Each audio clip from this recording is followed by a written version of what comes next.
At the rate of 22. ഇപ്പോൾ നടന്നത് psycho ചെയ്ത 22ാമത്തെ കൊലപാതകമാണ്. എല്ലാ മാസവും 13-ാം തീയതി സൈക്കോ പല കൊലകൾ ചെയ്ത് IPL റൺസ് കൂട്ടുന്ന പോലെ കൂട്ടിക്കൊണ്ടിരിക്കുകയാണ്. നമ്മുടെ പോലീസിന്റെ ഇന്ററോഗേഷൻ മാത്രം ടെസ്റ്റ് മാച്ച് പോലെ സ്ലോ ആയിട്ട് പോയിക്കൊണ്ടിരിക്കുകയാണ്. സൈക്കോ ഇതുപോലെ ഹാഫ് സെഞ്ചുറി, ഡബിൾ സെഞ്ചുറി എന്ന് പോകുന്നത് വരെ നമ്മുടെ പോലീസ് അവന്റെ വിക്കറ്റ് എടുക്കില്ലല്ലേ? ഈ മാസം 13-ാം തീയതി സന്ധ്യ. ഇനി വരാൻ പോകുന്ന 13-ാം തീയതി ആരായിരിക്കും?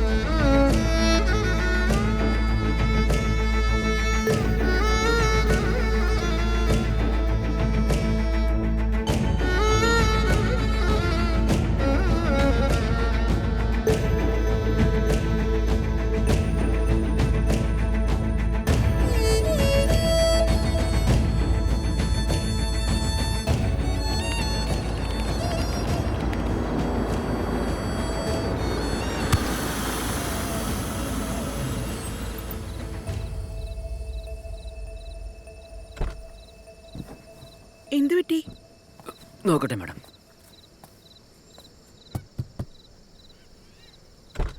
മാഡം, ടയർ പഞ്ചറായി മാഡം. സ്റ്റെപ്നി പോലും ഇല്ല. തൊട്ടടുത്ത് എനിക്ക് അറിഞ്ഞൊരു കടയുണ്ട്. അവിടെ പോയി ആളെ കൂട്ടിക്കൊണ്ടുവരാം മാം. നിങ്ങൾ കാർ തന്നെ ഇരുന്നോളൂ. വേഗം വരണേ. Okay madam.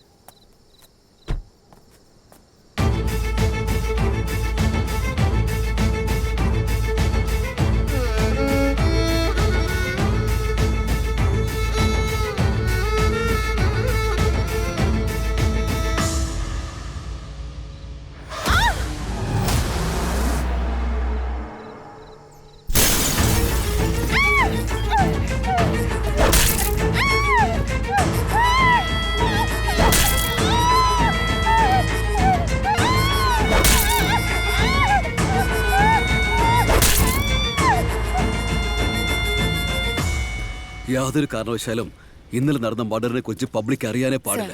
സിറ്റിയിൽ എന്തുമാത്രം പോലീസുണ്ട്, എന്നിട്ടും അവർക്ക് ഒരു സൈക്കോയെ പിടിക്കാൻ കഴിഞ്ഞില്ല. തെറ്റെവിടെയാണ് നടക്കുന്നത്?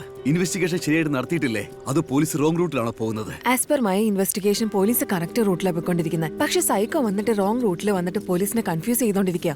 ഇതിനെന്താ ഒരു സൊല്യൂഷൻ? നമ്മൾ റോങ് റൂട്ടിൽ പോയിട്ട് സൈക്കോനെ കൺഫ്യൂസ് ചെയ്യണം സർ. എങ്ങനെ? മനുഷ്യന്റെ ഐഡന്റിറ്റി ആധാർ കാർഡ് അല്ലെങ്കിൽ വോട്ടർ ഐഡിയിലുള്ളത്. പക്ഷെ സൈക്കോയുടെ ഐഡന്റിറ്റി മനുഷ്യന്മാരുടെ ഭയത്തിലായിരിക്കും ഉള്ളത്. സോ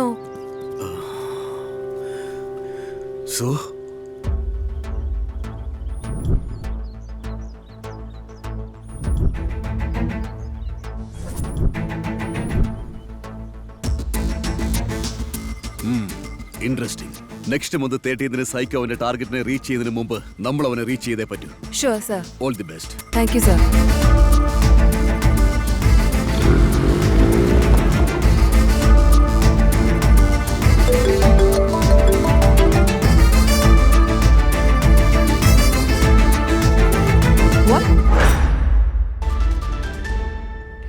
എല്ലാരും വിചാരിച്ചതുപോലെ ഫെബ്രുവരി 13-ാം തീയതി, അതായത് ഇന്നലെ രാത്രി, സൈക്കോ കില്ലർ ഒരു സോഫ്റ്റ്വെയർ പെൺകുട്ടിയെ ക്രൂരമായി കൊലപ്പെടുത്തി. പക്ഷെ ഈ ന്യൂസ് മീഡിയയ്ക്ക് അറിയില്ല. എന്തെന്നാൽ ഈ കൊലപാതകം മറച്ചുവെച്ച് സൈക്കോ കില്ലറെ കൺഫ്യൂസ് ചെയ്യുന്നതായിരിക്കും പോലീസിന്റെ പ്ലാൻ. ആ പ്ലാനിനെ നശിപ്പിക്കുന്ന പോലെ ഈ കൊലപാതകം എങ്ങനെയാ നടന്നതെന്ന് ഒരറിയാത്ത ആൾ വരച്ചു കാട്ടിയിരിക്കുകയാണ്. നടുരാത്രിയില് ആ ഇരുട്ടില് ഒരു ചെറിയ വെളിച്ചം. ആ വെളിച്ചത്തില് ഒരു പെൺകുട്ടി ഉറങ്ങിക്കൊണ്ടിരിക്കുന്നു. ഉറക്കമെന്ന് വെച്ചാ ഉറക്കമല്ല, എന്നേക്കുമായിട്ടുള്ള ഉറക്കം. ആ പെണ്ണിന്റെ തലയില് വലിയൊരു മുറിവുണ്ട്. അവൾ ഇട്ടിരിക്കുന്ന ബ്ലൂ കളർ ചുരിദാർ രക്തത്തെ കുളിച്ചിരിക്കുന്നു. അതിന്റെ അടുത്തായിട്ട് ഗ്ലാസ് പൊട്ടിയ ഒരു കാറ്. അതിന്റെ അടുത്തായിട്ട് തീരാ പകയില് ദേഷ്യത്തോടെ നോക്കി നിൽക്കുന്ന സൈക്കോ. അവന്റെ കയ്യില് ഒരു ചുറ്റിക. ഈ പെയിന്റിംഗ് ആരാ വരച്ചത്?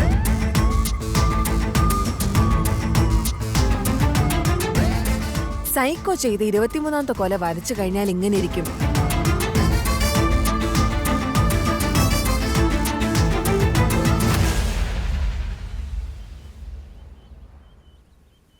ഇത്ര റിയലിസ്റ്റിക് ആയിട്ട് വരച്ചിട്ടുണ്ടെങ്കിൽ ഈ കൊല ചെയ്തേക്കുന്ന അയാളായിരിക്കും. ആരേവൻ?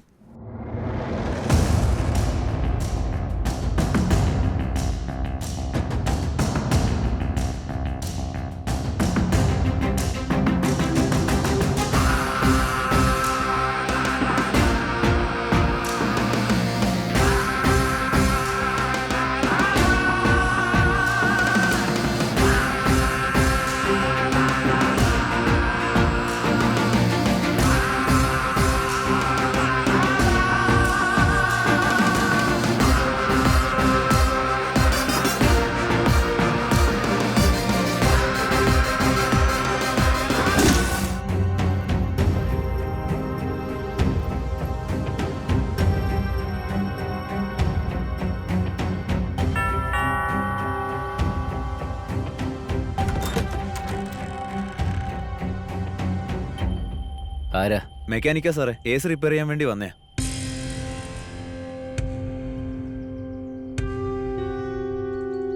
ഉം.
ഇന്ന് മാർച്ച് 13.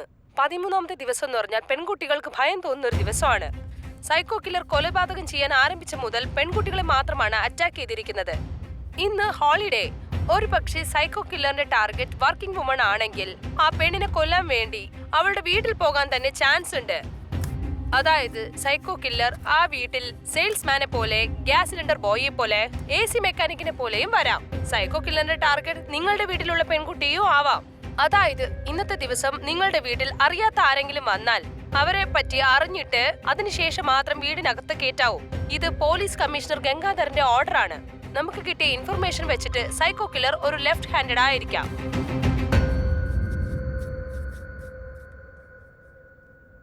സൈക്കോ കില്ലർ വിക്ടിംസിനെ കൊല ചെയ്യുന്നതിന് ചുറ്റിക യൂസ് ചെയ്തിട്ടുണ്ടെന്ന് പോസ്റ്റ്മോർട്ടം റിപ്പോർട്ടിൽ അറിയാൻ കഴിഞ്ഞിട്ടുണ്ട്. സാറേ, AC റിപ്പയർ ചെയ്തിട്ടുണ്ട്, ഒന്ന് ചെക്ക് ചെയ്ത് നോക്ക്.